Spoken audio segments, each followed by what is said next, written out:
안녕하십니까. 통역 필수 단어 241번째 시간을 시작하겠습니다. 오늘은 본 적 없다, 부적, 부지런 세 단어를 알아보겠습니다. 먼저 본 적 없다입니다. 본 적 없다는 보다라는 표현과 한 적 없다가 이제 두 단어가 합쳐졌다고 보시면 됩니다. 여기서 보다, 그 다음에 한 적 없다 합쳐서 어떤 표현이냐면 동그랗게 다시 한번 보다의 수형을 가지고 눈 밑에 댔다가 약간 떨쳐내듯. 자, 요거는 버려진다는 뜻이에요. 그래서 본 적 없다, 전혀 본 적이 없다. 이거 본 적 있어요? 처음 보는 거예요? 본 적 없어요. 이런 표현이 있습니다. 그 다음에 보다하고 아까는 이제 적 없다 했지만은 없다라는 표현이 있습니다. 이 두 단어가 합치면 어떤 동작이 되면 이 동작이 됩니다. 눈앞에서 이 없다라는 동작을 합니다. 그러면 나는 전혀 본 적이 없어요 라는 표현도 되고, 두 번째 의미는 뭐냐면 난 볼 수가 없어요. 저분은 시각장애인입니다. 그래서 볼 수가 없습니다. 이런 표현도 가능합니다. 그처럼 어떤 듣다라는 것과 없다라는 것이 합쳐져서 귀에다 대고 이렇게 흔드는 동작을 합니다. 그러면 들을 수 없다, 들은 적 없다, 이런 표현이 됩니다. 누구에 대해서 소식 들은 적 있어? 전혀 못 들었는데. 자, 요거는 이제 다른 표현으로 이렇게 듣습니다. 그러면 이제 전혀 들은 적이 없다, 그 소식에 대해서 나는 모른다, 이런 뜻이 됩니다. 그런데 또 다른 뜻으로 눈앞에서 했을 때 나는 볼 수가 없다라는 뜻도 되지만, 또 한편 이거는 들을 수가 없다는 뜻도 됩니다. 이런 식으로 들을 수도 없다라는 뜻도 가능합니다. 그 다음에 이제 보다, 아니다, 이런 것도 씁니다. 이건 뭐냐면 보지 않는다 또는 보이지 않는다는 뜻이에요. 보지 않았다 또는 보이지 않는다, 이런 표현도 가능합니다. 그 다음에 이 표현과 같이 쓰는 게 보다 플러스 희미하다라는 걸 쓰기도 합니다. 자, 어떤 사물이나 대상, 저게 희미하게 보인다, 잘 보이지 않는다. 저 앞에는 칠판이 잘 보이지 않아, 희미해, 이런 표현도 가능합니다. 그 다음 이제 부족이라는 수화입니다. 부족은 두 손을 코에다 댔다가 한쪽으로 돌리는 동작이에요. 그때 이 동작이 뭐냐면 이 손이 이제 코를 막았다가 한쪽을 이제 풀어주는 동작이에요. 자, 이거 이제 같이 배울 단어가 이제 꽉 차다, 꽉이라는 표현이 있습니다. 그거는 코를 잡습니다. 자, 이런 꽉에 대한 표현은 뭐냐면 옷을 입었어 하면 옷이 몸에 꽉 맞춰, 이런 표현이 됩니다. 어떤 물을 채웠어. 그런데 아구까지 꽉 채워. 자, 이게 꽉이라는 의미입니다. 그래서 꽉 낀다든지 완전히 채운다 라는 의미의 꽉입니다. 근데 이 코를 잡은 동작이 꽉 채운 동작이에요. 근데 한쪽 풀으니까 약간 바람이 새어나가지고 부족해진다라는 뜻을 갖고 있습니다. 그래서 이게 부족이라는 뜻이 됩니다. 그 다음에 이제 부지런이라는 단어입니다. 부지런은 양쪽에 이제 사람 수영에 배 앞에서 앞으로 내민 동작입니다. 이게 이제 1990년대 이전 단어 같은 경우는 이제 두 가지 형태의 수동이 나옵니다. 하나는 곧바로 앞으로 내미는 동작이 있고, 또 하나는 약간 흔들며 나가는 동작이 있습니다. 그래서 예전 수화책 보면 부지런하다라는 표현은 그냥 앞으로 내미는 동작이고, 열심히라는 표현은 흔들면서 가는 동작을 썼습니다. 자, 요 동작은 이게 사람입니다. 사람이 어딘가를 다닌다라는 거예요. 다니긴 다니는데 시간적으로 이게 과거고 현재고 미래고, 그러니까 다시 말하면 과거부터 현재 미래, 그러니까 빠짐없이 다닌다라는 의미로 부지런이라는 걸 썼어요. 그 다음에 요걸 이제 흔들면서 간다는 거는 하루하루 꼬박꼬박 간다는 의미가 있어서 이게 열심이라는 의미로 씁니다. 그래서 이제 열심과 부지런, 열심히 해, 이것도 사용되는데 보통 어떻게 썼냐면은 공부에 쓰였습니다. 그럼 공부하면 공부를 빠짐없이 계속한다. 보통 이제 학교에 관련된 거나 아니면 직장에 관련된 거에서 빠짐없이 다니는 것. 지금 2000년대 이전의 어떤 직장에 대한 거, 2000년 이전에 학교에 대한 거는 보통 학교가 그렇게 재밌지는 않아서 빠지지 않고 다니는 것만으로도 너 참 열심히 했다. 이런 표현을 썼습니다. 그래서 직장도 농인의 입장에서는 내가 원하고 내가 어떤 자아실현할 수 있는 이런 직장을 선택하기보다도 보통 이제 공장이 많이 다녔습니다. 그러다 보니까 빠짐없이 다닌다라는 이 표현이 열심히 다닌다, 부지런하다라는 의미를 갖게 돼요. 그래서 지금은 이제 흔들거나 앞으로 쭉 내밀면 큰 의미는 없어요. 근데 이렇게 써서 일을 열심히 다녔다, 이 의미에서 빠짐없이 다닌다는 뜻이 됩니다. 그런데 여기에서 이제 열심이라는 의미가 요즘은 열심히 약간 열정에 가까운 걸로 사용합니다. 그래서 열정은 어떤 열정한다든지 뜨겁게 한다든지 이런 표현으로 좀 많이 쓰고, 지금 이제 빠짐없이 꾸준히라는 의미로서 많이 사용하게 됩니다. 안녕하십니까. 통역 필수단어 242번째 시간을 시작하겠습니다.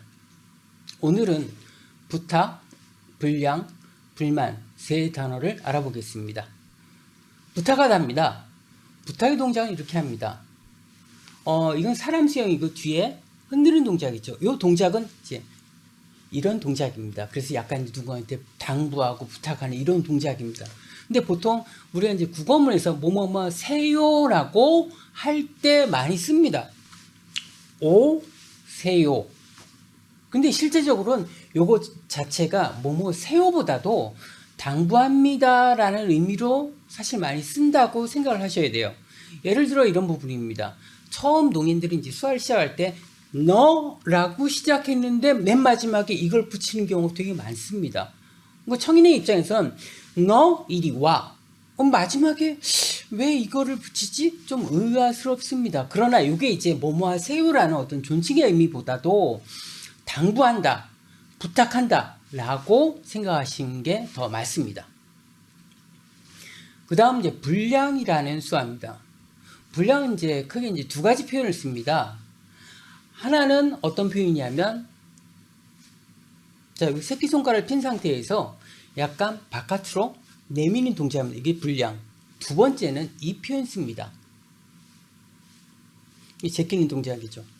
그래서 이렇게 되는 건 약간 일부가 일탈이 된다는 뜻이에요. 그래서 어떤 흐름이 있고 그 삐져나갔다는 뜻입니다. 그래서 마지막 끝부분이 뭔가 안 맞게 삐져나왔다. 그래서 공장이나 일할 때 하면은 다 좋은데 뭔가 실밥이 튀어나오고 뭔가 박음질이 조금 잘못됐고 일부가 잘못됐다라는 뜻이에요. 그래서 새끼손가락은 작다라는 의미가 됩니다. 그래서 작다, 어느 것을 벗어났다, 작지만 뭔가 정품 내지는 제대로 하는 것에서 벗어났음, 이런 의미가 있습니다. 그래서 불량이라고 씁니다. 불량.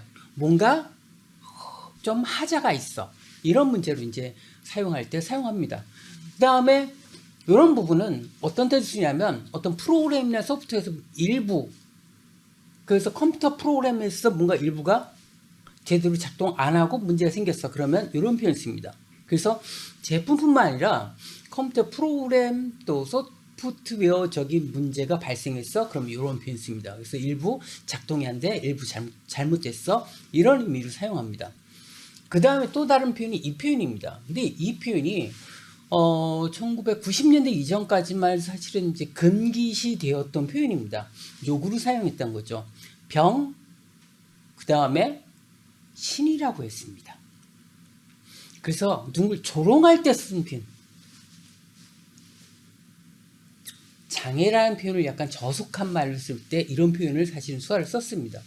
그래서 1990년대 이전까지만 해도 약간 욕할 때 말고는 쓰지 않아서 수화 통역사들은 갑자기 이 수화는 쓰지 마세요라고 했던 표현인데, 이게 2000년대 좀 지나면서 어떻게 되냐면 이게 또 다른 의미로 사용하게 됩니다. 어떤 것들의 기능이 제대로 못해서 약간 전체적으로 문제가 생김 할 때도 씁니다. 겨울철에 한참 걷고 있다가 넘어졌어. 그래가지고 팔이 정상적으로 기능을 못해. 눈이 제대로 기능 못해. 눈을 볼 수가 없어. 이런 표현을 사용하게 됩니다. 그래서 약간 어떤 한 문제로 인해, 작은 문제로 인해 전체가 다 물거품이 돼. 이런 표현할 때 이걸 씁니다. 그래서 이로 인해서 다, 또는 이렇게 쓰면은 어떤 한 문제로는 전부 다가 문제가 생겼어. 이런 식의 표현할 때 사용하게 됩니다. 그 다음 이제 불만이라는 수합니다. 불만은 이렇게 쓰죠. 또는 이렇게 씁니다. 자, 이 표현이 있고 또 한편은 이제 험담이라는 표현이 있습니다. 험담. 자, 두 가지 표현이 있는데 비슷한 것 같은 좀 달리 있습니다. 자, 턱에다 대고 하는 이 표현은 사실 이제 말이라는 수화에서 나왔다고 볼 수가 있습니다. 말은 말하다라는 표현이 있습니다. 물론 말하다는 표현이 있지만 이 말하다가 있습니다.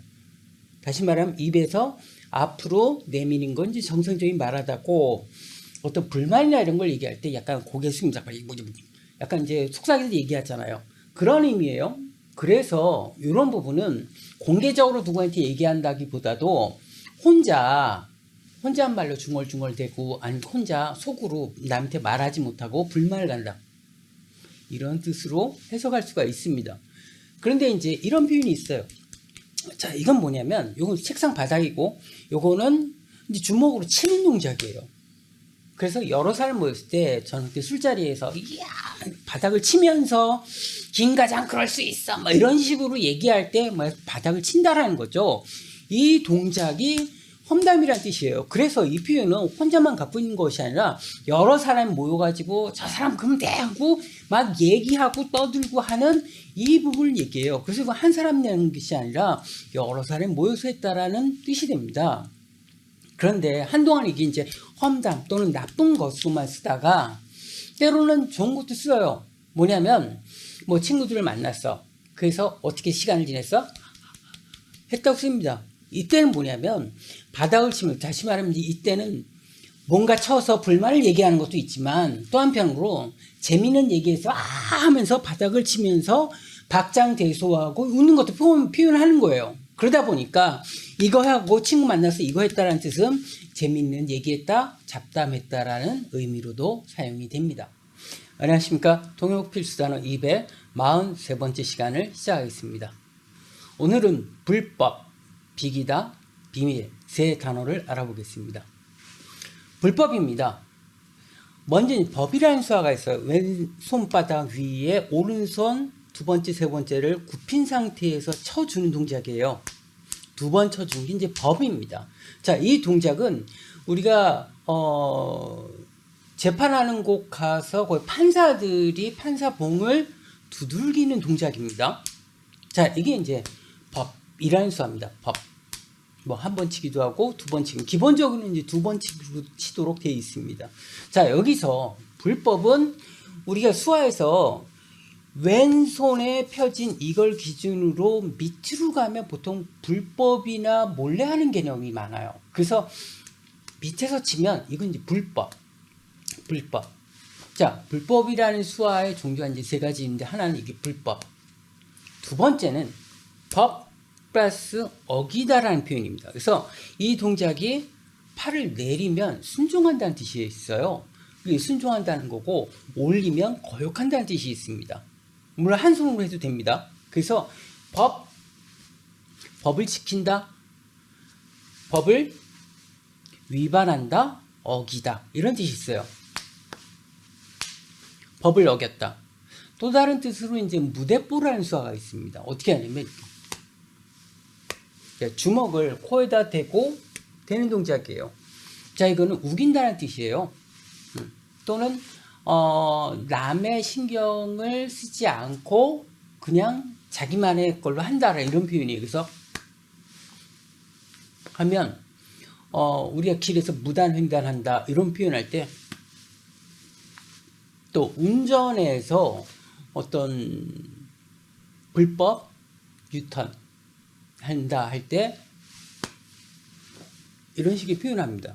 그래서 첫 번째 나온 불법이라는 표현이 있고, 그 다음에 법을 어기다라는 표현이 있고, 그 다음에 이 표현이 있고, 이제 세 가지가 있습니다. 그 중에는 무대뽀라는 이 표현이 약간 법을 어기는 것 중에서 좀 가벼운 개념으로 이해하시면 되고, 그 다음에 법을 어겼어가 있고, 그 다음에 불법은 어떤 행위, 너 이거는 불법이야, 이런 식으로 씁니다. 그래서 사실은 그 불법이라는 표현하고 법을 어기다가 조금 애매하게 쓰긴 해요. 그래서 그런 부분이 있고, 그 다음에 정말 범죄를 할 때는 나쁜, 죄 이런 개념을 좀 씁니다.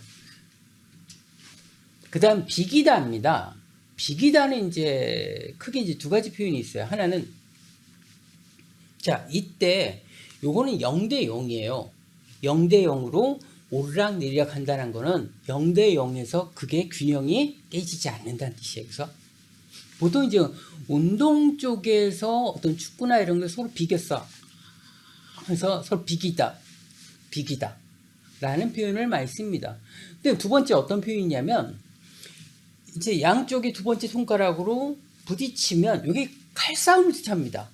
그런데 여기서 비기다는 어떻게 하면, 된 상태에서 흔들면서 오르락내리락 하면은 두 사람의 실력이 막상막하야, 이런 의미입니다. 그래서 이걸 쓰는 경우는 보통 이제 개인 대 개인 개념에서 실력이 비슷해, 막상막하야, 이렇게 쓰고, 이렇게 되면은 보통 점수를 나는 뭐 축구 경기나 농구나 이런 부분에서 점수가 똑같게 비기다 또는 실력이 비슷하다, 이런 부분을 씁니다. 그래서 보통 요거는 약간 팀 개념으로 많이 쓰고, 요거는 개인 개념으로 좀 많이 쓰는 칼싸움입니다. 그래서 칼싸움을 이용한 비기다.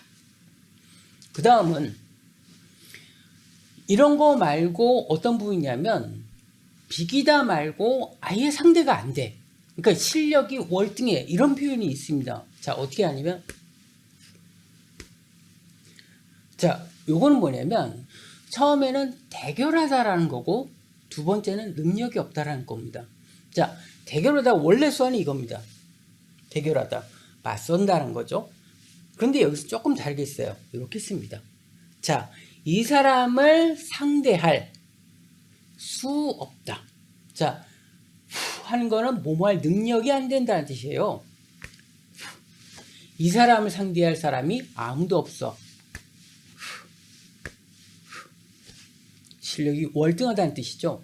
자, 이거 말고 더 월등할 때는 어떤 표현을 쓰냐면, 이것뿐만 아니라 이런 표현을 씁니다. 자, 이거는 바람으로 날리는 거예요.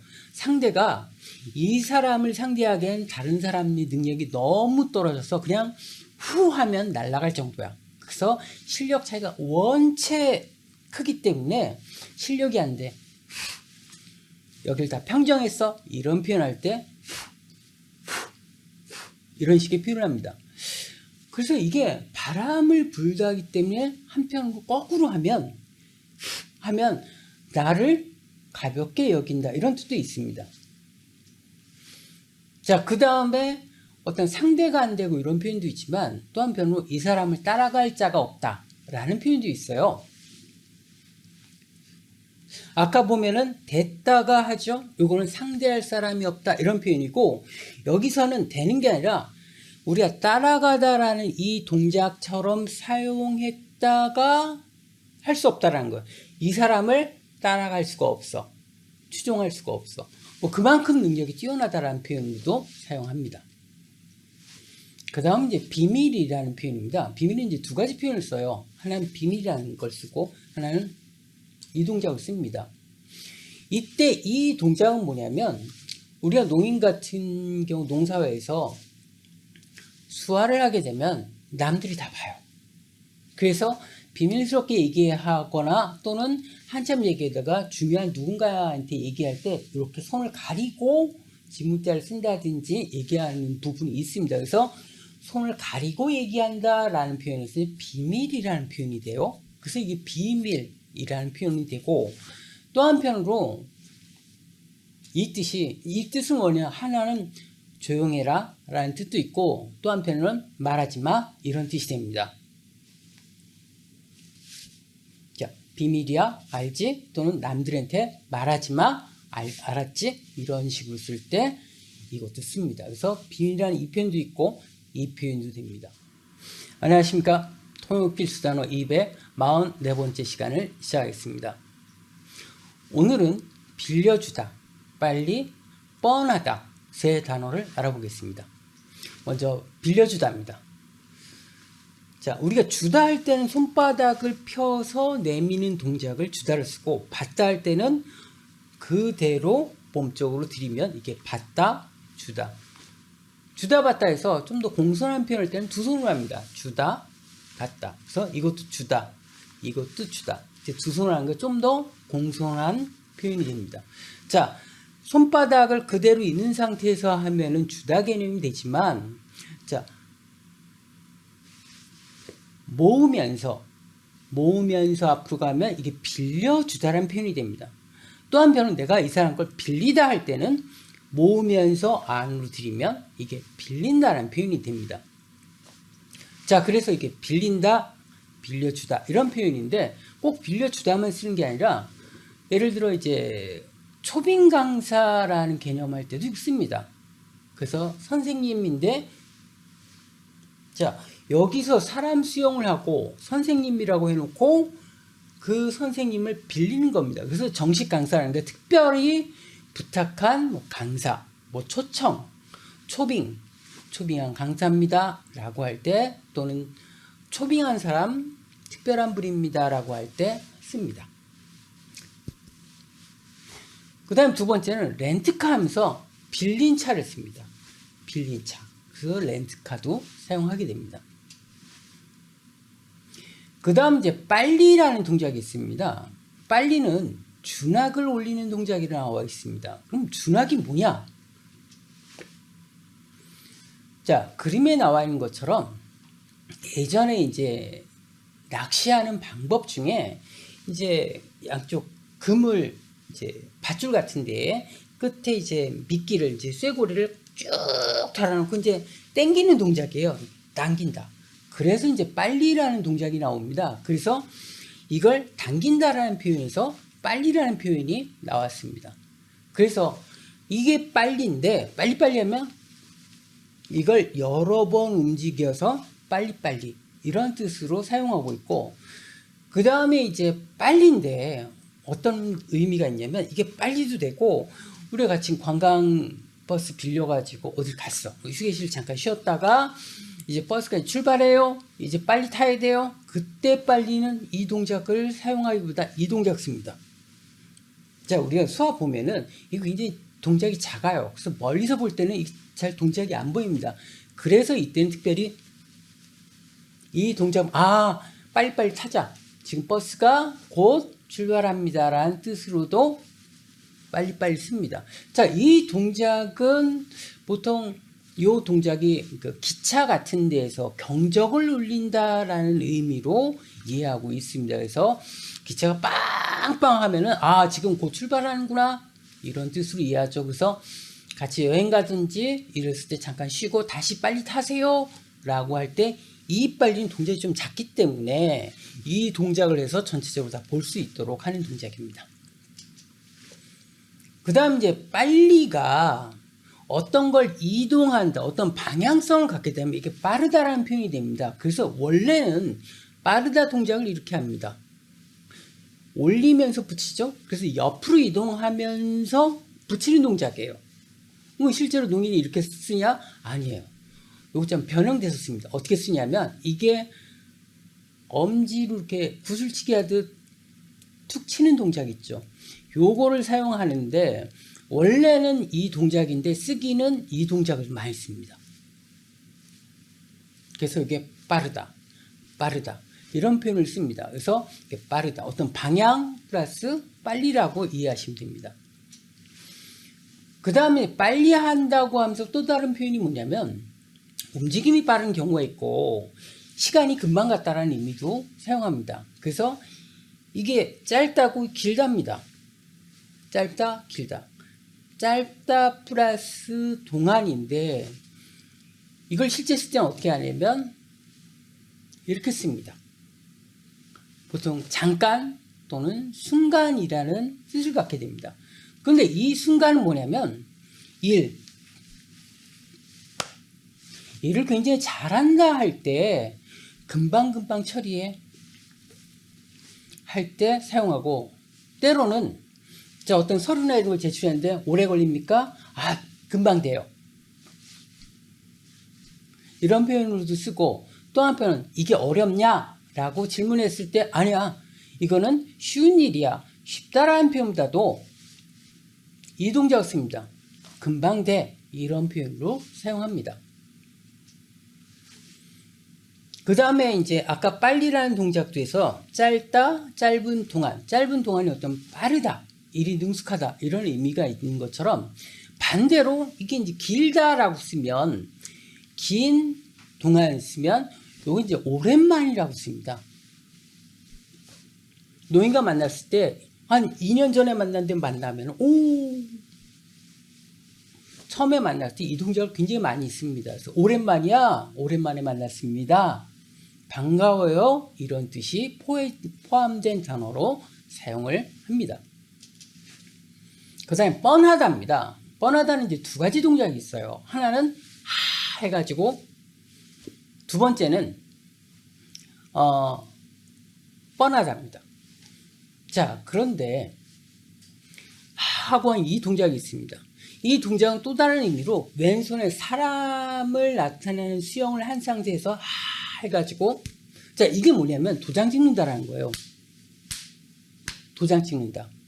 그래서 누군가 하면 확실히 걔야, 이런 식의 표현이에요. 우리가 눈에서 나올 수 있는 동작이 이 동작이 있습니다. 또는 이 동작이 있어요. 이거는 본다 계열인데 약간 구불구불, 다시 말해 의심한다는 표현이에요. 그 사람 의심해, 그 사람일 거야, 이런 표현인데, 하고 그 사람의 찍는 동작은 그 사람이 확실해, 이런 의미로. 이 물건 누가 갖고 왔어? 하면서 그 사람이 뻔해, 이런 식의 표현에 뻔하다를 사용할 수가 있습니다. 두 번째는 어떤 뻔하다가 있냐면 뭐뭐 할 뻔했어, 죽을 뻔했어, 기차에 치일 뻔했어, 이런 뻔하다. 이 동작을 이렇게 씁니다. 이 동작은 뭐냐면 원래 아찔하다라는 표현으로 보시면 돼요. 그럼 아찔하다는 어떻게 쓰냐면 희다 플러스 얼굴에 꾸불꾸불하면서 하는 거예요. 꾸불꾸불한다는 뜻은 약간 얼얼하다라는 뜻이에요. 약간 두려웠다라는 표현입니다. 그러니까 희다 한다면 얼굴이 창백해지고, 얼굴이 얼굴하니까 그만큼 두려웠다라는 표현이에요. 그래서 원래 희다 플러스 해서 하는 동작이지만 희다 하기도 하고, 이게 이제 아찔하다. 그런데 이게 약간 간략하게 해서 요것만 써서 뻔하다, 뭐뭐할 뻔하다, 넘어질 뻔했어, 이런 식의 표현입니다. 다시 말하면 요거는 굉장히 위급한 상황을 닥칠 뻔했다 라고 할 때 쓰는 게 맞습니다. 그리고 요게 약간 변형된 표현이 있어요. 입술 끝에다가 대고 똑같은 동작합니다. 그럼 뭐냐면 말이라는 것 플러스 얼굴이 아찔해진다는 거예요. 그래서 말로 사람을 아찔하게 하는 거, 그러니까 협박한다라고 할 때 사용하게 됩니다. 안녕하십니까. 통역필수단어 245번째 시간을 시작하겠습니다. 오늘은 사고, 사기, 사다 세 단어를 알아보겠습니다. 사고입니다. 수화는 이렇게 합니다. 자, 요 단어는 뭐냐면 보다에 관련된 거예요. 자, 보긴 보는데 눈이 삐뚤어지는 거죠. 그래서 실수라고 해석합니다. 눈이 잘못됐다는 건 실수. 그 다음에 이건 발생하다입니다. 발생하다. 어떤 것이 사고가 났어? 근데 그건 일부러 낸 게 아니죠. 일부러 난 게 아니고 뭔가 실수로 해서 발생한 것들, 그래서 사고를 사용합니다. 그런데 여기서 이거 플러스 이걸 사용하기도 합니다. 자, 이건 실수하고 잘못인데, 우리는 이제 잘못이라는 수화가 한편은 이렇게 잘하다고 반대로 하는 게 잘못입니다. 근데 이거는 잘하지 못함의 뜻이 아니라 뭔가 잘못을 저지른 의미예요. 그래서 누가 잘못했어? 라는 게 일을 잘하지 못하는 사람이 누구야가 아니라 실수를 저지른 사람이 누구야 하면서 이걸 쓰기도 하지만 보통 이제 이걸 많이 빼먹고 누구 하면은 이거는 잘하지 못함의 반대가 아니라 잘못을 저지른 이런 부분을 이제 해석을 해요. 그래서 이게 잘못하다 또는 잘못 누가 잘못한 거야, 책임이 누구야 라고 할 때 사용하게 됩니다. 그 다음에 이제 사기라는 단어입니다. 사기는 두 손을 모은 상태에서 입 앞에서 오른손만 앞으로 빠르게 내미는 동작이에요. 그래서 이게 어원을 보면 이 말이 입 앞이니까 이제 말이라는 거죠. 이게 길다라는 뜻이에요. 그래서 사기꾼은 말을 좀 길게 하죠. 그래서 이제 말이 짧으면 진실이고 말이 길면 자꾸 변명이 많아지면 사기다 이런 식의 의미로서 생긴 단어입니다. 그래서 사기.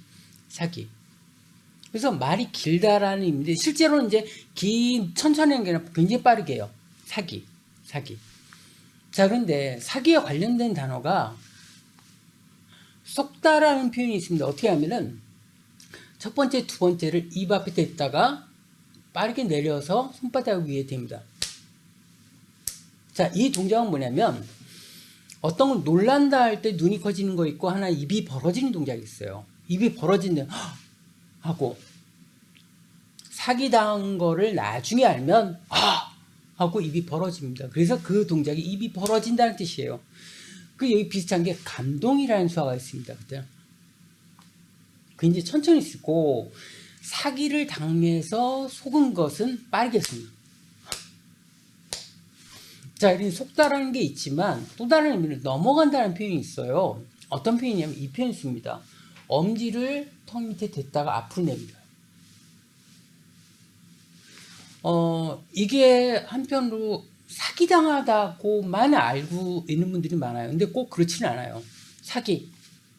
그러니까 누군가 한번 얘기해서 해가지고 넘어갔어. 이것도 씁니다. 그러나 꼭 누군가의 사기에 쓰는 게 아니라 어떤 거 말해가지고 설득에 넘어가다 할 때도 누군가 얘기했어. 그게 맞는 것 같아. 그거에 동조했어. 그거에 넘어갔어. 라고 표현할 때 사용합니다. 그리고 설득이나 이런 부분 할 때 이렇게 씁니다. 그래서 반대로 하면 누군가의 이것을 막 설명해서 드디어 내 말에 찬동했다, 동조했다 이런 표현이 됩니다. 그래서 이걸 쓰면 누군가한테 상대방 말에 내가 동조하고 넘어가는 개념 이렇게 하면 내가 잘 설명해서 그 사람이 내 말을 이해했어 이런 표현도 씁니다. 그 다음에는 사다라는 표현이 있습니다. 사다는 왼손을 수평으로 하고 오른손이 나가는 동작이에요. 나가면서 이걸 떨궈줘요. 자, 이건 뭐냐면 돈이고 돈이 계산대를 넘어가서 간다는 뜻이에요. 세계적으로 보면 이제 어떤 사다, 팔다 이렇게 하면서 예를 들어 어떤 기준에 있어서 돈이 들어온 거냐 나가냐로 사다, 팔다를 이제 많이 씁니다. 한국사에서는 이 기준으로 안으로 들어간 요 상태가 될 때 사다 이렇게 씁니다. 기본적으로 이 사다가 되고 쇼핑한다 할 때는 쇼핑 또는 여러 번 해줌으로써 쇼핑을 사용합니다. 근데 이제 돈을 쓰는 부분에 있어서 약간 과소비야 이렇게 되면 그러면 과소비했다. 그래서 보통 이제 비수지로서 어떻게 표현하느냐에 따라서 과소비도 될 수 있고 약간 쇼핑도 될 수 있어요. 그 다음에 이제 돈이 나가는 개념이에요. 그래서 돈이 나가는데 어떻게 하냐면 돈이 나가는 방향 하나는 이렇게 나갑니다. 그래서 이 그러니까 손바닥 밑에서 이 돈이 나가는 개념이 있어요. 자, 이건 뭐냐면 이게 이제 호주머니 개념이 되고 내 호주머니에서 돈이 나간다. 그래서 보통 어떤 식사를 하고 이건 내가 낼게 라고 하면서 사용합니다. 그러면 이건 내가 쏜다 라는 표현이 돼요. 그래서 돈으로 이렇게 하면 이건 이제 큰 돈이 아니고 약간 점심값 정도 이렇게 이해하시면 되고 그거 말고 또 다른 표현이 있습니다. 뭐 이렇게 썼어요. 이렇게. 자, 이건 뭐냐면 이게 지갑이에요. 지갑에서 돈을 쓴다라는 거예요. 그러니까 아까 조금 전에 이렇게 됐죠? 자, 이거는 이제 약간 작은 돈이고 요거는 그것보다는 조금 비싼 돈이죠. 비싼 돈을 냈다라는 뜻이 되고, 요거와 함께 한턱 쏟아하면서 턱을 잡고 앞으로 내미는 이 동작은 이제 턱이라는 약간 어떻게 보면 음차를 한 개념이에요. 턱을 쏟아 하면서 이 동작을 쓰든지, 또 하나는 뭐냐면 쓰긴 쓰는데 막 물 쓰듯 해. 그럴 때는 주머니에서 돈을 쏟아붓듯 이 동작하면은 흥청망청 써. 이런 뜻이 됩니다. 안녕하십니까. 통역 필수 단어 246번째 시간을 시작하겠습니다. 오늘은 사라지다, 사망, 살다 세 단어를 알아보겠습니다. 사라지다입니다. 사라지다는 두 가지 표현을 씁니다. 하나는, 두 번째는, 자, 이때 사라지다 할 때 동그라미를 가운데다가 모으면서 사라지는, 그러니까 여기 있었는데 이게 사라졌어. 보이지 않아? 이런 표현하고, 두 번째는 된 상태에서 약간 원을 반호를 그리면서, 자, 이거는 흩어져 사라진 걸 뜻합니다. 그래서 여기 물건이 있었는데 사라졌어. 이렇게 되면 흩어져 사라지는 거. 우리 이제 민들레 같은 경우, 민들레 이렇게 잡고 후 하면 이제 쭉 흩어지면서 사라지죠. 그때 그런 형식으로 표현하고, 우리가 이제 돈을 흥청망청 쓴다고 하면서 이런 표현을 쓰게 됩니다. 이렇게 하는 동작이 뭐냐면, 입에서 하면 제가 번 또는 받은 돈을 뭐 온데간데 없이 다 사라졌다, 월급 받아놓고 하면 보통 입에서 있기 때문에 먹을 거나 약간 뭐 유흥비나 이렇게 해서 써서 다 탕진했다, 부서졌다는 의미로 이 동작을 쓰기도 합니다. 어쨌든 요거는 여기 있는데 사라진 거고, 요건 사라져 버린 거죠. 어디 간지 모르겠죠. 흩어져 사라진 개념입니다. 자, 그런데 입 앞에서 하는 경우도 있습니다. 뭔가 어디로 사라졌는지 모르게 다 사라졌어. 보이지 않아. 이런 표현을 쓰기도 하고, 또 한편으로 어떤 표현이냐면 눈앞에서 사라지다는 표현이 있습니다. 점점 오므리는 거죠. 그러니까 점점 사라지는 거죠. 옛날에 유명하신 어떤 배우인데 지금은 TV 잘 나타나지 않아. 또는 한 손으로도 합니다. 예전 잘 나왔는데 요즘에는 보이지 않아. 사라졌어. 그러니까 눈앞에 사라진다는 이런 표현입니다. 그런데 이게 또 어떻게 쓰냐면 말하고 이걸 씁니다. 그러면 말 플러스 사라지다는 건 어떤 뜻으로 사용하냐면 할 말이 없다라는 거예요. 이게 맞아, 이게 맞아 했는데 인터넷으로 자료 딱 보니까 내가 아니야. 말 더 이상 할 말이 없어. 근데 할 말이 없다. 이런 표현으로 사용합니다. 그 다음 죽다, 사망하다라는 표현입니다.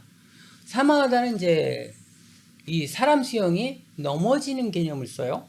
그래서 한 손으로 하게 되면은, 이렇게 되면 이건 엎어지다라는 개념을 쓰고, 뒤로 오른손만 할 때는 이제 등이 밑으로 가게끔 해서 죽다라는 표현 씁니다. 그래서 죽다.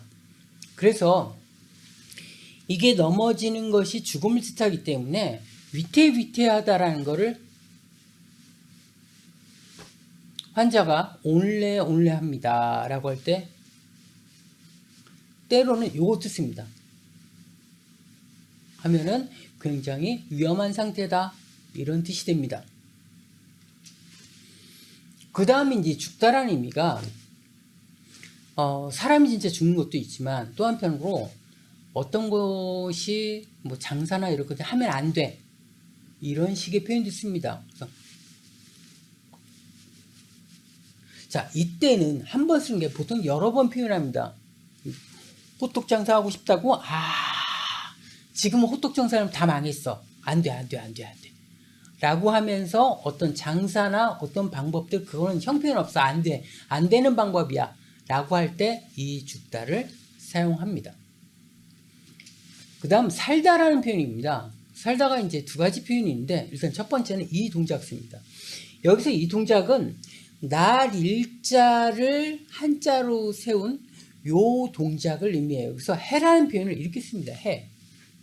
그러면 살다는 무슨 뜻이냐면 해가 뜨고 지고 뜨고 지다 이런 뜻이 됩니다. 그래서 뜨고 짐이 이제 두 가지 표현인데 하나는 밑으로 내려갔다가 뜨고 밑으로 내려갔다 뜨고 그래서 이 동작이 나온 건 날마다 매일이라는 뜻이 하나가 있고 두 번째는 이제 이렇게 돌리면서 생활하다 살다라는 표현이 있습니다. 그리고 여기서 이제 주의할 거는 나 생존에 있어 막 지진 나서 근데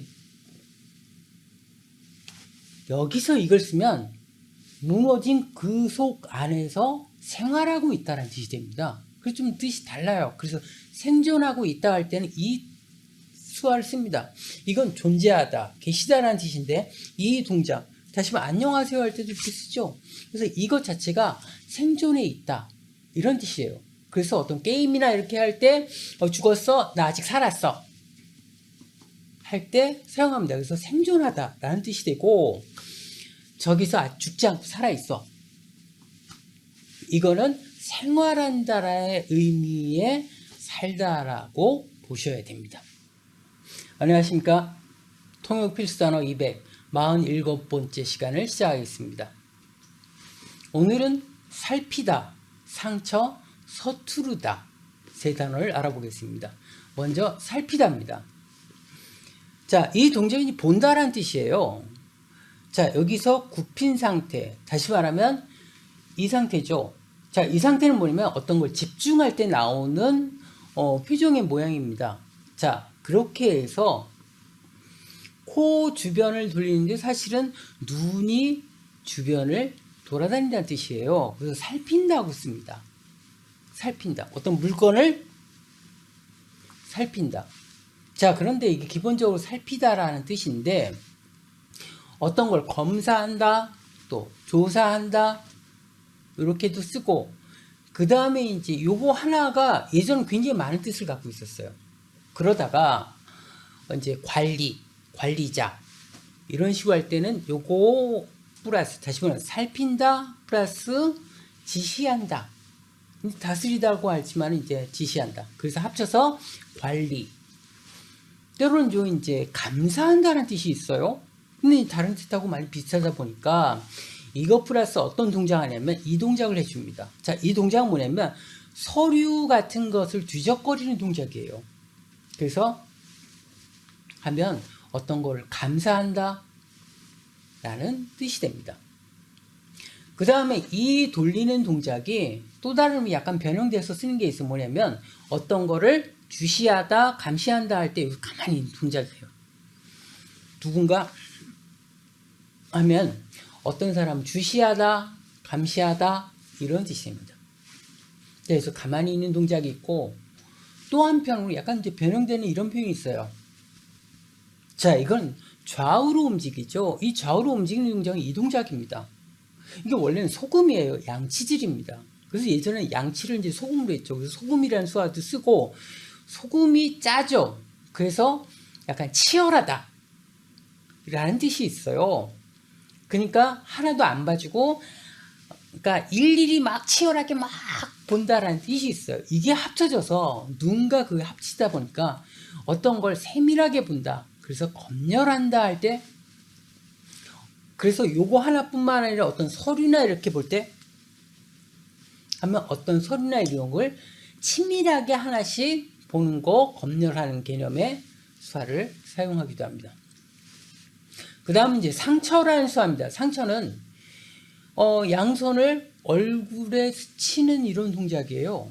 그 실제로 스치지 않고 그 앞에서 하죠. 상처. 그래서 요 물건이 뭐냐면 어떤 요 표현이 어떤 길가나 이렇게 약간 갈대나 이어 같은 것들이 쓱 스치는 거예요.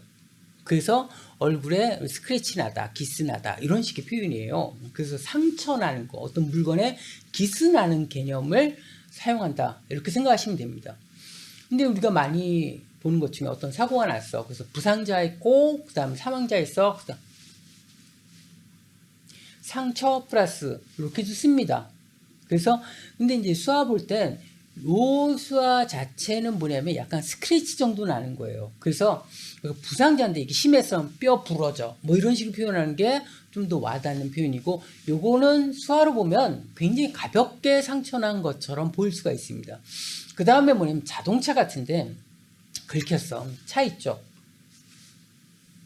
이렇게 씁니다. 그럼 누가 이제 긁고 지나갔어. 이런 식의 표현인데, 자동차는 좀 특별하게 표현하는 방법이 있어요. 자동차 안성, 그 다음 내 얼굴이 자동차 정면으로 생각하고, 막 옆에서 이제 누군가 이제 긁고 지나갔어. 그러면 이런 식의 표현합니다. 그러면 자동차 옆에 기스 났어, 스크래치 났어, 이런 식으로도 표현을 합니다. 그 다음 서투르다입니다. 원래 수화는 뭐냐면, 자, 왼손에 오른손 첫 번째 동작을 대고 이런 동작이에요.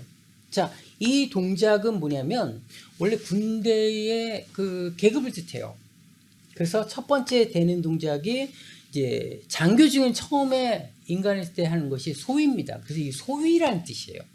실제 소위를 소위, 중위, 그래서 첫 번째, 두 번째 이렇게 해가지고 10번째 계급이 뭐냐면 대장입니다. 그 대장. 그래서 돼지하면 많이 먹고 늘 많이 먹는 사람, 먹보야 또는 까불다 대장하면은 뭐 말썽꾸러기 이런 식의 표현을 대장으로 씁니다. 여기 대장 또 많이 써요. 어쨌든 이렇게 되는 게 소위라는 뜻이고 처음 인간한 사람. 그래서 뭔가 서툴다라는 뜻이에요. 그래서 원래 서투르다가, 근데 최근에는 이 동작을 많이 생략하고 처음 약간 제대로 익숙지 못해서 일을 제대로 못해 이 표현을 사용합니다. 안녕하십니까. 전국민 수화교육 프로젝트 통역 필수단원 248번째 시간을 시작하겠습니다. 오늘은 선언, 성공, 세밀하다 세 단어를 알아보겠습니다. 선언입니다. 선언은 양쪽 이 손을 약간 이제 그 꺽쇠 모양의 가로처럼 만들어서 앞에서부터 내미는 겁니다. 자, 내미는데 이제 두 가지 동작이 있습니다. 앞으로 쭉, 그러니까 벌리지 않고 하는 방법, 또 하나는 벌리는 방법이 있습니다. 그래서 앞으로 내미는 방법은 누군가한테 어떤 선고를 내릴 때 쓰는 방법이고, 이렇게 되면은 널리 뭐 반포하고 선포하고 이런 의미가 있습니다. 그래서 이 동작을 할 때는 두 가지를 많이 씁니다. 하나는 병원, 하나는 법원.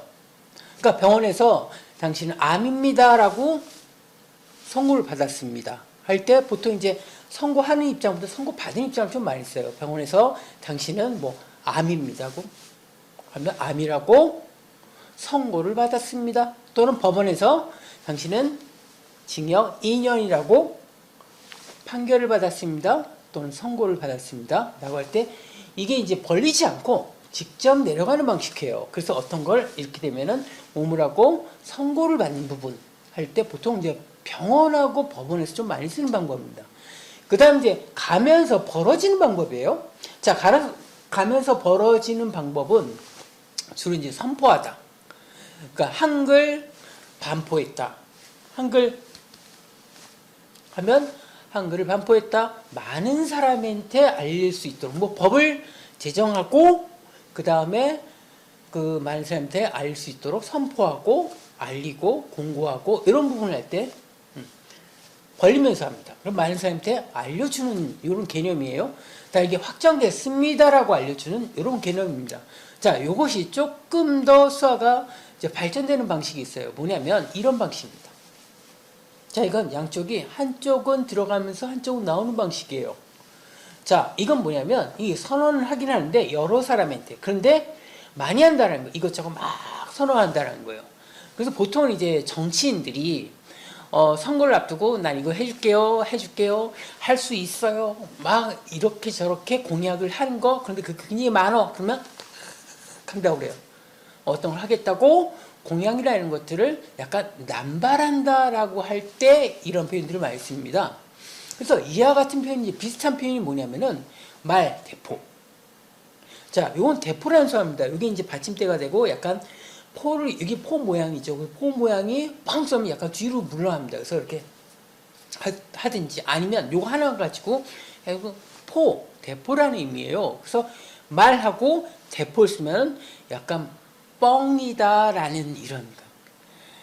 그러니까 결혼 전에 다 해줄게, 뭐 물 안 비치게 해줄게, 뭐 다 해줄게, 공주처럼 대해줄게, 말 이렇게 하기도 하고, 그럼 그게 이제 많이 남발할 때 말해요. 그러면 약간 공약인데 공약이라고 하는 거 있죠. 말 이것도 써요. 그러면은 말로 약간 이제 그 신뢰가 같지 않은 걸 이제 뭐 뻥뻥뻥뻥 얘기한다. 그래서 말 이런 식의 표현도 합니다.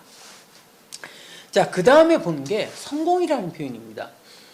성공수완이 이렇습니다. 여기서 올라갔다가 이 손이 위로 이제 올라가 내려앉는 거예요. 자, 이 표현은 뭐냐면 이게 큰 바위를 상징합니다. 그 바위에 그 식물이 고기를 삐집고 올라오는 여기까지를 희망이라고 하고, 그리고 그 삐집고 올라가는 희망을 넘어서 완전히 올라서 이걸 이제 성공이라고 이제 수완을 사용합니다. 그래서 이제 희망 또는 이제 성공 이렇게 표현합니다. 자, 여기서 희망 성공인데, 자, 이 먼저 보면 희망이라는 표현은 대학의 어떤 학생이 이 학과는 전망이 좋아요, 미래가 밝아요, 가능성이 있어요 라는 표현할 때 미래가 밝고 이런 것부터 앞으로 희망, 자, 이게 앞으로 전망이 좋다, 가능성이 있다 라고 하면서 이 표현들을 사용합니다. 희망. 그래서 이런 희망을 쓰는데 좀 굉장히 비슷한 표현이 있어요. 뭐냐면 소망이라는 표현입니다. 소망. 그래서 수어책에는 어떻게 하면 원하다 플러스 희망을 해서 소망이라고도 해요. 근데 이제 한 해가 다 가면서 내년도의 소망은 무엇이냐? 그래서 소망 쓰기도 하고, 근데 실제로 이제 여기까지 붙여 쓰기보다 수어가 이제 많이 쓰다 보면 어떤 분이냐면 내년 뭐 원하다라는 걸로 하나로 이제 끝내는 경우가 사실은 더 많습니다. 그래서 우리가 소망이라고 보면 소망이라고 돼, 이거 원하다 플러스 희망 플러스 그렇게 돼가지고 소망이라고 표현은 돼 있으나 실제로는 내년 뭐 여기 모인 사람들 어떤 걸 소망합니까? 하면서 실제적으로 이걸 생략한 상태에서 이걸 씁니다. 그래서 수화라는 것 자체는 단일어가 있고, 그 다음에 요거 플러스 어떤 걸 이제 덧붙여서 이제 의미들을 명확하게 하기 위해서 쓰는, 또는 두 가지가 표현돼야지 의미가 살아있는 것들이 있어요. 그런데 여기서는 원하다 하고 희망이지만 실제로는 원하다만으로도 의미가 충분히 전달이 됩니다. 그러다 보니까 실제 쓸 때는 이걸 많이 생략한 상태에서 이걸 씁니다. 내년도 뭐 내년 소망에 대해서 하늘에 빌어본다 그런 식의 표현할 때 사용합니다. 그 다음에 성공이라는 표현이 있습니다. 성공.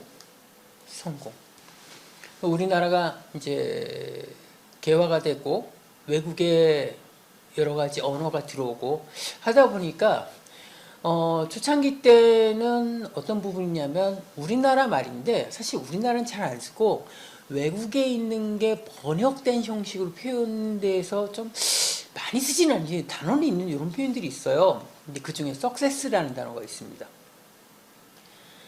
우리가 이제 명절이나 이렇게 돼가지고 덕담하면서 성공해야지 라는 말은 잘 안 씁니다. 잘 돼야지. 사실 우리는 그런 거 있으면 익숙해요. 근데 언제부턴가 이제 success라는 단어, 이게 사실은 외국에선 그건 이제 많이 쓸지 모르는데 우리나라는 사실 성공이라는 말을 그리 많이 쓰지는 않아요. 좀 성공하길 바란다 이런 식으로 잘 됐으면 좋겠다 이런 식의 표현을 하죠. 그래서 생활 속에서는 잘 쓰지 않는데 약간 그런 표현들이 있습니다. 그런데 수화도 이 표현 자체를 그렇게 많이 쓰지는 않습니다. 어떤 거에 성공했어 라고 할 때 이걸 쓰냐? 이걸 안 써요. 이걸 안 쓰고 어떻게 하면 이런 거 써요. 해냈어, 성공했어 하면서 팍. 자, 이 표현은 뭐다? 합격이라는 표현이에요. 이건 이제 이것을 입에서 하는 표현이 있고 코에서 하는 표현이 있고 턱에서 하는 표현이 있는데 보통 이제 입에서 하는 표현을 많이 쓰는데 이거 입으로 하면은 보통 이제 엿을 딱 잡아서 딱 끊는다 이런 의미로 이제 써 있긴 해요. 어쨌든 해냈다 라는 의미예요. 뭐 합격했다라고는 수화책이 돼 있지만 해냈다라는 표현을 많이 써요. 그래서 성공했어 할 때 성공했어 이런 표현보다도 딱 이런 표현 굉장히 많이 있습니다. 근데 두 번째는 이제 이런 표현도 많이 있어. 성공했다 하면서. 근데 이 표현은 뭐냐면 이게 이제 모양 보면 약간 트로피 모양과 굉장히 비슷합니다. 그래서 약간 상을 받을 만큼 훌륭한 일을 해냈어 라면서 이런 거. 메달 따냈어.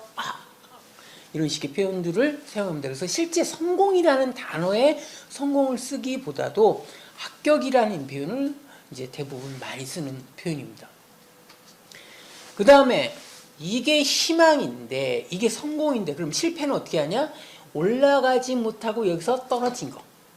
그래서 실패로 씁니다. 이게 실패. 그래서 이 실패로 쓰는 이 단어가 있는데 이렇게 쓰던 것이 또 한편으로 이거 자체가 수평을 하는 게 좀 불편해서 이렇게 해줬습니다. 실패. 그래서 실패 또는 실패 이런 식의 표현을 씁니다. 그래서 아까 얘는 성공이라고 했을 때는 성공보다는 실제는 해냈다 또는 상의 의미로 아주 잘했어 하면서 이 표현을 사용하게 됩니다. 그 다음에 세밀하다입니다. 세밀하다는 이 동작입니다. 두 손을 쥐고 뭔가 으깨는 것처럼 꼭꼭 눌러 짜듯해요. 근데 원래 이게 무슨 뜻이냐? 깨라는 단어가 있습니다. 깨는 뭐냐면 굉장히 조그만데 그거를 기름 짜려면 주워 짜서 이렇게 하죠. 근데 사실 깨만 있는 게 아니라 또 다른 의미로 이라는 게 있습니다. 이. 지금은 이제 별로 없고 다시 이제 많이 나온다고 그러죠. 벌레 이. 예전에는 벌레를 이렇게 하다가 이를 나오면 어떻게 한다? 잡고 손톱으로 엄지손가락 손톱으로 해서 이렇게 눌러서 사실 죽였었어요. 그래서 이 동작이 뭐냐면 이게 이라는 동작이야. 근데 그 모양이 깨 같아. 그래서 깨도 씁니다. 그런데 또 한편으로 그게 작다 보니까 아주 세밀하다라고 쓰고 또 한편으로 자세하다, 상세히 이런 것도 표현합니다. 어떤 걸 조사하거나 알아보는데 하면은 어떤 걸 세밀하게 알아본다, 자세히 알아본다 라는 부분으로 세밀하다, 뭐 치밀하다, 그리고 어떤 먹는 걸로는 깨, 뭐 곤충으로는 이 이렇게 사용을 하게 됩니다. 안녕하십니까. 통역 필수단어 200 오늘 49번째 시간을 시작하겠습니다. 오늘은 소문, 수고, 순종 세 단어를 알아보겠습니다. 소문입니다. 동작은 이렇게 합니다. 이제 세 가지 표현이 있어요. 자, 여기서 이건 뭐냐면 사람이에요. 이것도 사람. 자, 그럼 사람하고 이렇게 하는데 자, 이건 뭐냐면 이제 어떤 동작이냐면 이런 동작이 있습니다. 자, 이 동작 보면은 어떤 한 사람인데 뒤에서 이렇게 치면서 야 그거 아니지 뭐 이런 식의 그 동작이에요. 근데 어쨌든 이렇게 치고 이렇게 치는 동작은 뭐냐면은 주변에 얘기하면서 야 그거 알아? 아이 그거 아니야 뭐 이런 식으로 얘기하죠. 그와 같은 것들을 소문이라고 하는 거예요. 그래서 이렇게 하고 서로 나 그거 알아? 뭐 이런 식으로 얘기하는 바로 그것인데 이게 이제 하나는 이것 플러스 하기도 해요. 근데 이건 뭐냐? 하나는 듣다라는 표현이에요. 그런데 이게 무슨 뜻이냐면 소식이라는 표현도 있어요. 듣다뿐만 아니라 어떤 소식에 대해서 약간 설왕설래하다 또는 입방아 찍다 이런 표현이에요. 자, 그래서 소문이 첫 번째는 이렇게도 하고 두 번째는 여기서 이렇게 뒀었어요. 귀 옆에서 그냥. 그 다음에 이것도 쓰지만 이거하고 퍼지다까지 해서 씁니다. 그래서 원래 이제 크게 네 가지가 되죠. 이걸로만 해도 소문이고 듣다, 소식에 대한 개념하고 해도 소문. 그 다음에 귀 옆에서 해도 소문. 그 다음에 소문이 퍼지다. 이렇게 네 가지 방식을 해요. 그래서 지금 상황에서 어떤 것이 어울리는가 봐서 그거에 따라서 사용하시면 됩니다. 근데 또 한편으로 내가 뭐라고 들었는데 그런 얘기할 때 있죠. 그때 어떻게 하면 소문 듣다 하고 뭐라고 해요. 내가 듣기로는 이게 좋다고 들었어. 이런 식의 얘기할 때 이런 식으로 그래서 먼저 소문 듣다락을 하고 그 다음에 들은 내용을 해서 뭐뭐라고 들었어? 라는 표현을 합니다. 그래서 뭐뭐라고 듣기로는 뭐뭐라고 들었다 라는 것까지도 이 수화를 사용합니다. 그 다음에 아까 얘기한 이렇게 양손을 하는 거 있고 한 손만 해주는 경우 있어요. 그런데 이렇게 쳐 내려가는 거 있고 또 한편으로 뒤에서 두 번 쳐주는 경우 있어요. 이건 이제 춘고라고 씁니다. 춘고. 다시 말하면 누군가 있으면 야 그거 아니지 라고 약간 동작 자체가 이제 머리라고 치면 머리 뒤통수 치는 것도 약간 그거 아니지 하면서 뒤로 이렇게 치면서 그거 아니지 이렇게 하는 동작이에요. 그러다 보니까 이게 춘고. 거꾸로 내가 춘고를 봤다 하면 이렇게 씁니다. 춘고 봤다. 그래서 어쨌든 춘고 봤다. 그런데 여기서 쳐서 앞으로 스쳐 내려가면 이게 징계 먹다라는 표현이에요. 저 선생님은 뭔가 잘못해가지고 팍 하면 징계 먹었다라는 거예요. 그래서 이건 이 징계는 약간은 뭐랄까 물리적으로 뭐 심하게 하는 것보다도 약간은 뭐 심할서 쓴다든지 뭐 그 정도의 분위기에서 쓰는 징계할 때 이거 징계 뭐 감봉 뭐 저거 해서 약간 아주 심한 거 아니고 약간 그 정도 급에 해당되는 징계할 때는 이렇게 쓴다. 그래서 징계라는 표현이 있고 이건 소문이라고 쓰고 뒤에만 되면 이게 충고라고 사용을 합니다. 다음은 수고입니다. 수고는 이렇게 씁니다. 자, 여기서 보면 이 팔이고 요거는 두들기다. 다시 말하면 우리가 안마해 주는 거예요. 우리가 힘들고 고생할 때 어떤 거다 등을 두들겨주고 어깨 주물러주고 뭐 이렇게 그 두들겨 주는 것. 그래서 팔을 두들긴다는 게 수고했습니다 라는 뜻이에요. 그런데 우리가 수어책엔 수고라고만 돼 있지만 실제로 이건 고생했다라는 뜻도 돼요. 그래서 할머니들 수화 같은 경우 옛날에 한국 전쟁 이렇게 써요. 그럼 이게 그때 내가 수고 많이 했어 라는 뜻이 아니라 엄청 고생했다는 뜻이야. 그래서 이게 고생은 고생인데 어떤 고생이냐면 몸이 힘들고 몸이 막 뻗쳐있다 그러면은 이걸 써요. 근데 고생인데 우리가 고생이라고 책 보면 어떻게 되어 있냐면 이렇게 되어 있어요. 자, 이건 이마 있고 이거는 가시를 뜻해요. 그래서 예수님이 이제 가시면류관 써가지고 이거 찔린다 뭐 거기서 나왔다는 설이 있는데 어쨌든 이게 가시 다시 하면 이렇게 되면 이게 정신에 대한 영역이잖아요. 그러다 보니까 정신이 고생스럽다. 정신이 피곤하다.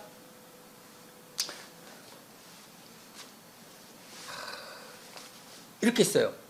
자, 사무실 일은 편한데 정신적으로 스트레스 많이 받아요. 라고 할 때 이렇게 씁니다. 그래서 고생이라고 돼 있지만 실제로 몸이 많이 쓰고 힘들다 그러면 이게 이것도 강조하면 이렇게 쓰죠. 근데 정신적으로 많이 고생하고 신경 쓸 게 많고 막 그러면 이렇게 써요. 그래서 같은 고생이라도 이것도 고생으로 쓰고 근데 이거 고생 쓴다. 그래서 이게 약간 육체적이거나 몸적으로 힘들고 고생이 있다. 그러면 이런 개념 쓰고 정신적으로 피곤하고 힘들고 이러겠다. 그러면 이런 고생을 사용을 합니다. 그 다음 이제 순종이라는 수화입니다. 순종은 기본적으로 이렇게 씁니다. 팔을 내려요. 그러니까 여기 이제 여기다 붙이는 거죠. 자, 요게 순종. 반대로 하면 거역. 그래서 양손을 하기도 하고 올리기도 하고. 이거는 기본적으로 순종하고 말을 듣고 이런 거고 이렇게 하면 거역, 말 안 듣는 거예요.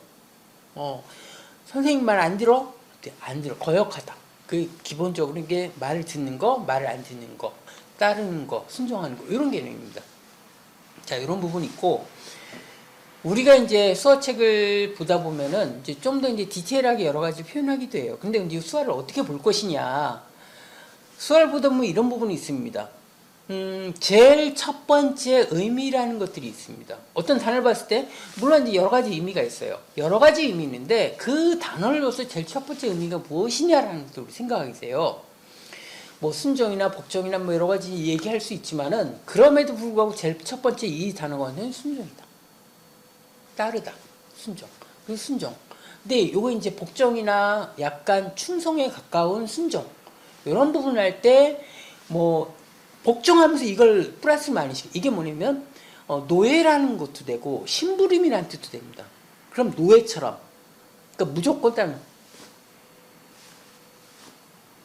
자, 요게 어디서 왔는지 모르겠어요. 그런데 이 두 가지 설이 있어요. 하나는 웨이터라는 부분이에요. 웨이터는 뭐냐면 어떤 고급 레스토랑 같은 데 가면 이제 흰색 이걸 이제 딱 들고 어떻게 오셨습니까? 뭘 도와드릴까요? 그래서 여기 이제 내려갔더라 라고 하는 설이 있고, 또 하나는 이제 강아지 있죠. 강아지 하면 강아지 앞발 대고 그래서 이게 강아지가 어떤 복종이나 이런 부분의 의미다. 그래서 강아지라는 부분으로도 해석을 하기도 해요. 어쨌든 요것 따르면 이제 노예나 종이라는 의미 또는 심부름한다라는 의미도 돼요. 근데 이걸 풀어서 하면은 어떤 생각하고 나름 말하고 뭐 그런 거 없이 그냥 따라간다. 무조건 약간 그래서 약간 복종 개념을 쓰기도 해요. 자, 그 다음에 충성한다면 충성하죠. 네? 하고 이렇게도 써요. 자, 어쨌든 이게 이제 요걸 플러스 어떤 걸 하느냐에 따라서 의미가 더 강하게 나타날 수는 있으나 실제로 쓰다 보면은 앞에 있는 걸 많이 생략하게 됩니다. 그래서 누군가는 뭐 이렇게 하면 되지 꼭 이걸 하고 뭐 그렇게 표현은 하지는 않습니다. 그래서 충성이라는 수화는 이렇게 이제 따로 써요. 자, 이건 뭐냐면 누구한테 충성하다 이렇게 표현하는데 여기에 많이 붙이는 게 이거 예의나 이런 부분, 예의라는 수화예요. 그걸 붙여가지고 해주면 그 사람한테 충성하다 하기도 하고, 근데 충성이 꼭 그렇게만 쓰지는 않고 누가 딱 그냥 이렇게도 써요. 그러면 이것도 하나의 충성의 개념으로 쓸 수는 있습니다. 근데 수화책에는 이게 이제 충성으로 있어요. 국가에 이것도 쓰고, 그래서 요 개념이 이제 순종이라는 의미에 그렇게 스펙트럼 넓게도 쓸 수 있구나 이렇게 들을 수 있습니다. 그 다음에 이제 요 동작이 어떤 부분을 하면 말을 듣냐 안 듣냐? 너 말 안 듣지? 뭐 이렇게 할 때 너 그건 말 듣냐 안 듣냐 할 때 선생님